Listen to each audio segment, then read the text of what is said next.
Nangyari? Itong si Sig maangas eh.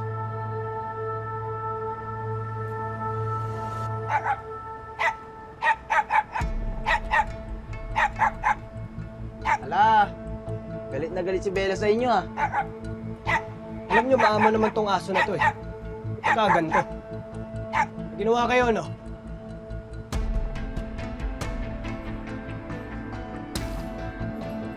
Bella, may kasalanan ba sila sa'yo, ha?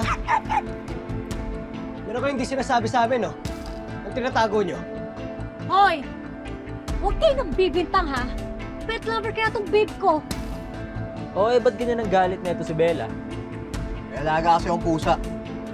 Baka yung naamoy niyang asong yan. Ang aso, magaling kumilatis ng tao. Baka naamoy niyang masasamang tao kayo. Alam mo, Kulot, naniniwala ako dyan eh. Pero hindi mo kailangan ng aso para malaman na masasamang tao tong mga to. Uy, di pa tayo tapos ah.